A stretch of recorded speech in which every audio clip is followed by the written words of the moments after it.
வணக்கம் மக்களே! எந்த நேரத்தில இந்த வருடம் மார்க்கெட் ஆரம்பிச்சதோ, தொடர்ந்து பார்த்தீங்கன்னா, நம்ம மார்க்கெட்ல பெரிய இடி தான் வந்து இறங்கிட்டு இருக்கு. ஆனா, இது வெறும் நம்ம மார்க்கெட்டுக்கு மட்டும் இல்ல. குளோபல் மார்க்கெட்டுக்கும் இதே ஒரு நிலைமை தான். ஆனா, இப்ப நம்ம மார்க்கெட்ட பற்றி மட்டும் வந்து டிஸ்கஸ் பண்ணுவோம். சில தினங்களா நம்ம மார்க்கெட்ல எந்த ஒரு ரெக்கவரியும் ஏற்பட மாட்டேங்குது. தொடர்ந்து பார்த்தீங்கன்னா, இறங்கு முகமா இருந்துட்டுருக்கு. அதுவும் வெறும் ஒரு 1% இல்ல ஒரு 200 பாயிண்ட்ஸ் இந்த மாரியான ஒரு டவுன்ஃபால் இல்ல. இறங்குனா 2% வரைக்கான சரிவ நிஃப்டி 50 குடுத்துட்டுருக்கு. பேங்க் நிஃப்டியும் 2%க்கு மேலான சரிவ பார்த்தீங்கன்னா, தொடர்ந்து குடுத்துட்டுருக்கு. ஆனா, வெறும் நிஃப்டி அண்ட் பேங்க் நிஃப்டின்னு பார்க்கும்போது கூட, பெருசா பெரிய அளவுக்கான ஒரு கரெக்ஷன் ஏற்பட்ட மாரி தெரியல. ஏன்னா, போன வருஷமும் இதே மாரி செல் ஆஃப் இருந்தது. அதுக்கப்புறம் ரெக்கவரி ஏற்பட்டது.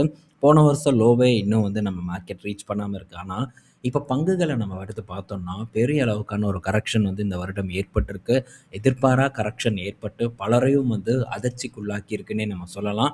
பயம் எங்க திரும்பினாலும் அச்சம் தான் நம்ம மார்க்கெட்ல ரிட்டெயில் இன்வெஸ்டர் மத்தியில நிலவிட்டு இருக்கு. சில பேர் வந்து இப்பவே போலாங்கிறாங்க. சில பேர் வந்து போகவே போகாதீங்கங்கிறாங்க. ஸோ மிக்ஸ்டு ரிவ்யூ தான் இப்போ நம்ம மார்க்கெட்ட பற்றி ஓடிட்டுருக்கு. இந்த நிலைமையில நம்ம மார்க்கெட்ல குறிப்பா இந்த 2026 இப்ப தான் ஸ்டார்ட் ஆயிருக்கு. 2 1/2 மாசம் நடந்திருக்கு. இந்த 2 1/2 மாசத்துல மட்டும் $533 பில்லியன் மதிப்பிலான மார்க்கெட் கேப் பார்த்தீங்கன்னா, வைப் அவுட் ஆயிருக்கிறதா ஒரு தகவல் வந்து குடுத்துருக்காங்க. 15 வருஷத்துல இல்லாத அளவுக்கான ஒரு மார்க்கெட் கேப் இழப்பு பார்த்தீங்கன்னா, இந்த வருடம் ஆரம்பத்திலேயே வந்து ஏற்பட்டிருக்கு. ஸோ, இதுக்கு முன்னாடி ஒரு வொர்ஸ்ட்டான சினாரியோ என்னைக்கு ஏற்பட்டிருக்குன்னா, 2011ல ஒரு $630 பில்லியன் மார்க்கெட் கேப் பார்த்தீங்கன்னா, வைப் அவுட் ஆயிருக்கு.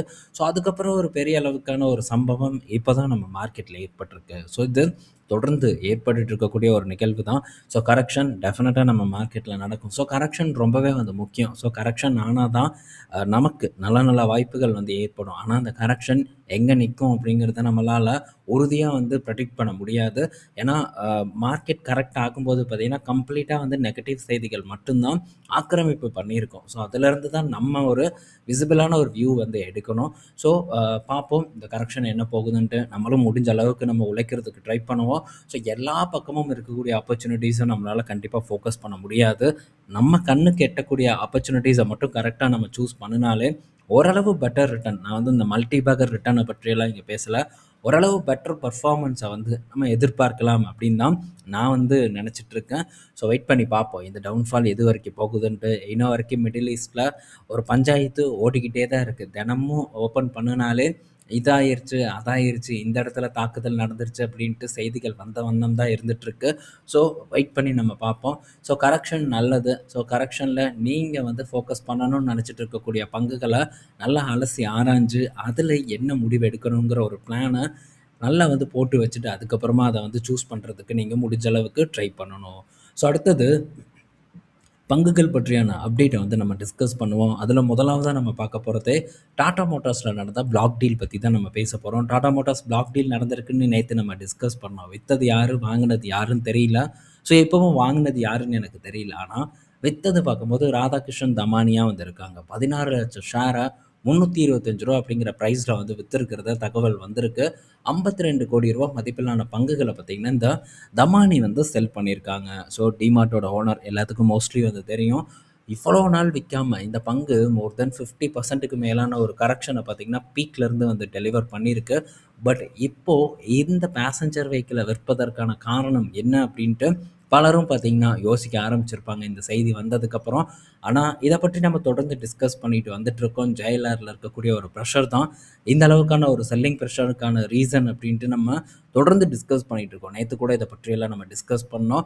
ஸோ, நல்ல ஒரு இந்த சரிவிலயும் இவங்க விக்கிறத பற்றி வந்து திங்க் பண்றாங்க. விக்கவும் வந்து செஞ்சிருக்காங்க.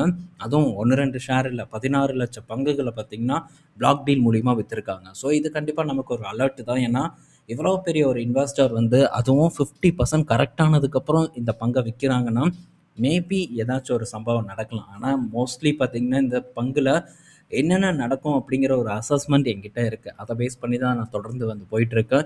ஸோ, ஒரு அட்ராக்டிவான லெவலுக்காக நான் வெயிட் பண்ணிட்டும் வந்திருக்கேன் இந்த டாடா மோட்டார்ஸ பொறுத்தவரைக்கும். ஸோ, டெஃபினட்டா ஒரு ஆப்பர்ச்சுனிட்டி நமக்கு ஏற்படும்னு நான் நெனைக்கிறேன். ஆனா, நியர் டெர்ம்ல பல பிரச்சனைகள் பார்த்தீங்கன்னா, இந்த டாடா மோட்டார்ஸ்க்கு இருக்கு. குறிப்பா இந்த JLRஓட பெர்ஃபார்மன்ஸ் வந்து ரொம்பவே மோசமா இருந்துட்டு வந்துட்டுருக்கு. அது போக பார்த்தீங்கன்னா, ஈவிஸ் வந்து குளோபலா ஈவிஸ் தயாரிக்கக்கூடிய கம்பெனிஸ் வந்து இப்போ ஒரு பெரிய பிரச்சனைய வந்து சந்திச்சுட்டு வந்துட்டுருக்காங்க. JLRம் பெரிய அளவுக்கு பார்த்தீங்கன்னா, இந்த ஈவியில் முதலீடை வந்து பண்ணியிருக்காங்க. இது கண்டிப்பாக ஒரு பெரிய அளவுக்கான ஒரு ரிஸ்க்கை டாடா மோட்டார் பேசஞ்சர் வெஹிக்கிளில் ஏற்படுத்தும் அப்படிங்கிற எதிர்பார்ப்பு எனக்கு நாளுக்கு நாள் அதிகமாயிட்டே வந்து போயிட்டுருக்கு. ஸோ உங்களை எத்தனை பேருக்கு ஞாபகம் இருக்குன்னு தெரியல. இதுக்கு முன்னாடி நம்ம ஜென்ரல் மோட்டார், ஃபோர்ட்லலாம் ஒரு பெரிய அளவுக்கான ஈவி ரைட் ஆஃப் வந்து நடந்தது. அப்பவும் இதை பற்றி நம்ம டிஸ்கஸ் பண்ணோம். ரீசெண்டாக ஸ்டெலன்டீஸ்லேயும் இதே மாதிரி ஒரு பெரிய ரைட் ஆஃப் கிட்டத்தட்ட ஒரு 25 பில்லியன் யூரோன்னு நினைக்கிறேன். ஸோ யூரோவோ பவுண்டோ, ஸோ அந்த அளவுக்கு ஒரு ரைட் ஆஃப் வந்து நடந்திருந்தது. அதை பற்றியும் நம்ம பேசியிருந்தோம். இப்போ பார்த்தீங்கன்னா திரும்ப ஒரு தகவல் நமக்கு கிடச்சிருக்கு. அதுதான் ஹோண்டா மோட்டாரில் ஏற்பட்ட ஒரு பெரிய write off. So Honda motor பார்த்தீங்கன்னா இப்போது $15.7 பில்லியன் மதிப்பிலான ஈவி ரைட் ஆஃப் வந்து பண்ணுறாங்க. ஸோ ஈவியில் கண்டிப்பாக வந்து இவங்களால் ஸ்ட்ரகிள் தான் பண்ண முடியுது. ஸோ அந்த இடத்துல ஒரு சக்ஸஸை வந்து இவங்களால் ஜெனரேட் பண்ண முடியல. இதனால் ஸோ இந்த ஈவி பிளானை ஸ்க்ராப் பண்ணுறாங்க ஹோண்டா அப்படிங்கிற தகவல் வந்திருக்கு. ஸோ இது போக வாக்ஸ்வேகன் கிட்ட இருந்தும் அப்டேட் இருக்குது. இன்னும் பல கம்பெனிஸ் பார்த்திங்கன்னா ஈவியிலேருந்து அப்படியே லைட்டாக பேக் அடிக்க ஆரம்பிச்சிட்டாங்க. லைட்டாக இல்லை, ஸ்ட்ராங்காகவே பேக் அடிக்க ஆரம்பிச்சிட்டாங்க. ஸோ அடுத்த இதே தலைவலி குளோபல் கம்பெனியான டாடா மோட்டார்ஸ்க்கும் வரும் அப்படிங்கிற ஒரு சந்தேகம் எனக்கு இருக்குது. டெஃபினட்டாக வரும் அப்படிங்கிற எதிர்பார்ப்பு இருக்குது. குறிப்பாக லக்ஸரி கார் மேக்கர்ஸ் எல்லாமே பேக் அடிச்சிட்டு இருக்காங்க. இன்னும் வந்து இந்த பென்ட்லி இப்போ தான் கால் எடுத்து வச்சாங்க. ஸோ அதே மாதிரி ரோல்ஸ் ராய்ஸ் அவங்களும் வந்து கால் எடுத்து வச்சுருக்காங்க. ஸோ அவங்க கண்டினியூ பண்ணுவாங்களா, இல்லை அவங்களும் பேக் அடிப்பாங்களாங்கிறத நம்ம பொறுத்திருந்து பார்க்கணும். ஈவிக்கான டிமாண்ட் சுத்தமாக பார்த்திங்கன்னா மார்க்கெட்டில் இல்லை. குறிப்பாக லக்ஸரி ஈவிஸ் பார்க்கும்போதும் ஸ்ட்ரகிள் தான் பண்ணிகிட்ருக்கு. ஸோ இது கண்டிப்பாக ஒரு பெரிய தலைவலி. மேபி ஃப்யூச்சரில் ஒரு பெரிய ரைட் ஆஃப் நடந்ததுன்னா டாடா மோட்டார்ஸ் பங்கு டெஃபினட்டாக வந்து தாங்காது அப்படிங்கிறத என்னால் உறுதியாக வந்து சொல்ல முடியும். ஸோ ஹோண்டா இப்போ பார்க்கும்போது கிட்டத்தட்ட திரும்ப பழைய இடத்துக்கே வந்து வந்ததை நம்மளால் பார்க்க முடியும். ஸோ இந்த இடத்துல நான் ஷோ பண்ணுறேன். ஸோ $25 கிட்ட அகெயின் பார்த்தீங்கன்னா ஹோண்டா மோட்டார் இப்போ வந்துருச்சு. ஸோ ஒரு ரீசெண்டாக ஒரு நல்ல ஒரு அப்சைட் மொமெண்டம் இருந்தது. இப்போ திரும்ப பார்த்தீங்கன்னா பழைய இடத்த நோக்கி நம்ம ப்ரீவியஸாக டிஸ்கஸ் பண்ணியிருக்கோம் இந்த ஹோண்டாவை பற்றியெல்லாம். ஸோ அதே இடத்துக்கிட்ட நோக்கி இப்போது ஹோண்டா மோட்டார்ஸும் வந்து வந்துட்டுருக்கு. ஸோ ரொம்பவே பார்த்தீங்கன்னா ஹோண்டா மோட்டார் கொஞ்சம் ஸ்ட்ரகிளில் இருக்காங்க அப்படிங்கிறத நம்ம பார்த்துக்கிட்டு தான் வந்துட்டுருக்கோம், டிஸ்கஸ் பண்ணிகிட்டு இருக்கோம். இப்போ இந்த ரைட் ஆஃப்னால 70 வருஷத்துக்கு அப்புறம் பார்த்தீங்கன்னா ஒரு சிங்கிள் இயரில் நிறுவனம் நஷ்டம் பண்ண போகிறாங்க அப்படிங்கிற தகவல் வந்திருக்கு. ஸோ இன்னும் இவங்க பார்த்தீங்கன்னா உங்களுடைய P&L ஸ்டேட்மெண்ட்டில் இந்த லாஸ், அதாவது இந்த ரைட் டவுனை வந்து இன்க்ளூட் பண்ணலை. அடுத்து வரக்கூடிய ரிசல்ட்டில் வந்து இந்த ரைட் ஆஃப் பார்த்திங்கன்னா இருக்கும். ஸோ இதனால் அவங்களுடைய ஃபுல் இயர் ப்ராஃபிட் பார்த்திங்கன்னா லாஸுக்கு போகும் அப்படிங்கிற ஒரு விஷயம்தான் எக்ஸ்பெக்ட் பண்ணப்பட்டுட்டு வந்துட்டுருக்கு. ஸோ நம்ம கூர்ந்து கவனிக்கணும். ஏன்னா டாடா மோட்டாரை பொறுத்த வரைக்கும் ஜஸ்ட்டு இங்கே விற்கிற நெக்ஸான் பஞ்செல்லாம் பார்த்துட்டு இருந்தால் நமக்கு வேலைக்கே ஆகாது. ஸோ இது வந்து ஒரு குளோபல் கம்பெனி. ஸோ குளோபலாக நடக்கக்கூடிய நிகழ்வுகள் தான் நமக்கு ரொம்பவே வந்து முக்கியம். ஸோ இன்னும் சில நிகழ்வுகள் எல்லாம் நான் எடுத்துகிட்டு வந்திருக்கேன். ஸோ ரீட்டைல் ஆப்ஷன் குளோபலில் வீடியோ போஸ்ட் பண்ணுங்கன்ட்டு நண்பர்கள் கேட்டுக்கிட்டு தான் இருக்காங்க. டெஃபினட்டாக நாளைக்கு நம்ம பார்ப்போம். அதாவது போன சாட்டர்டே நம்ம இதை பற்றி டிஸ்கஸ் பண்ணோம் ரீட்டைல் ஆப்ஷன் குளோபலில். ஸோ இந்த சண்டேவும் பார்த்திங்கன்னா நம்ம டிஸ்கஸ் பண்ணுறதுக்கு வந்து ட்ரை பண்ணுவோம். கண்டிப்பாக சில முக்கியமான இன்ஃபர்மேஷன் இருக்குது, அதை பற்றியெல்லாம் நம்ம பார்ப்போம். ஏன்னா யூஎஸ் மார்க்கெட்லேயும் நல்ல ஒரு சரிவு ஏற்பட்டுட்டு தான் வந்துட்டுருக்கு. ஸோ டெஃபினட்டாக நாளைக்கு நம்ம ரீட்டைல் ஆப்ஷன் குளோபலில் இதை பற்றியெல்லாம் இன்னும் கொஞ்சம் டீட்டெயில்டாக வந்து டிஸ்கஸ் பண்ணுவோம். ஸோ இப்போதைக்கு இது ஒரு பெரிய தலைவலியாக நான் பார்க்குறேன் டாடா மோட்டார்ஸ் பேசஞ்சர் வெஹிக்கிளை பொறுத்த வரைக்கும். ஸோ பொறுத்திருப்போம், பொறுமையாக என்ன நடக்குது அப்படிங்கிறத பார்ப்போம். ஏன்னா இதெல்லாம் கண்ணுக்கு தெரிஞ்ச பிரச்சனைகள். ஸோ கண்ணுக்கு தெரியாத பிரச்சனைகளாக இருந்தால் கூட பரவாயில்ல. ஸோ பட் நமக்கு நல்லாவே வந்து தெரியுது. ஸோ இதெல்லாம் வெளியே எங்கேயுமே உங்களுக்கு கிடைக்காது. இந்த மாதிரியான இன்ஃபர்மேஷனை யாரும் சொல்லினா கேட்டதே வந்து இல்லை. பட் இதை பற்றியெல்லாம் நம்ம பெரிய அளவுக்கு வந்து ரிசர்ச் பண்ணி தான் வந்து டிஸ்கஸ் பண்ணிகிட்டு இருக்கோம். ஸோ உங்கள் சைடு நீங்களும் டிஸ்கஸ் செக் பண்ணுறதுக்கு ட்ரை பண்ணுங்கள். ஸோ அடுத்தது பார்த்திங்கன்னா NMDC கிட்டேருந்து ஒரு அப்டேட். என்ன அப்டேட்னா NMDC பார்த்திங்கன்னா ஃபஸ்ட்டு மைனிங் கம்பெனியாக மாறி இருக்குது. இதில் 50 மில்லியன் டன் அயன் ஓர் ப்ரொடக்ஷனை பார்த்திங்கன்னா சிங்கிள் ஃபினான்ஷியல் இயரில் பண்ணியிருக்கிறதா ஒரு தகவல் வந்து கொடுத்துருக்காங்க. இது NMDCயை பொறுத்த வரைக்கும் பெரிய ஒரு பாசிட்டிவான ஒரு செய்தியாக இருக்குது. பட் இப்போ மார்க்கெட் கரெக்ஷன் ஏற்பட்டுட்டு இருக்கு.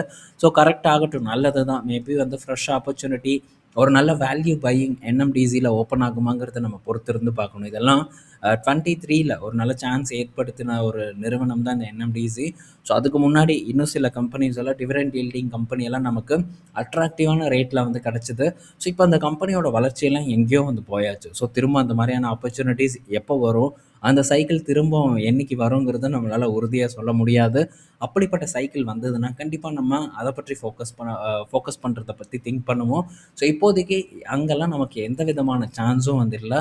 ஸோ இப்போதைக்கு இருக்கக்கூடிய ஆப்பர்ச்சுனிட்டிஸ் பற்றி நம்ம பேசிகிட்டு இருக்கோம். அப்கமிங் வரக்கூடிய ஆப்பர்ச்சுனிட்டிஸை பற்றியும் கண்டிப்பாக நம்ம வரக்கூடிய வீடியோஸில் டிஸ்கஸ் பண்ணலாம். அடுத்தது ஸோ டாக்டர் ரெட்டிக்கு ஒரு பெரிய செட்பேக் ஏற்பட்டிருக்கு. என்ன ஆச்சு அப்படின்னு பார்த்தீங்கன்னா, டாக்டர் ரெட்டி ஒரு லங் கேன்சர் ட்ரக்க வந்து டெவலப் பண்ணிட்டு இருக்காங்க. அவங்க ஓனா வந்து டெவலப் பண்ணல. ஸோ இம்முடேப் அப்படிங்கிற ஒரு கம்பெனி கூட சேர்ந்து ஒரு பார்ட்னர்ஷிப் போட்டாங்க. எப்போ? போன வருடம் டிசம்பர்ல தான் போட்டிருந்தாங்க.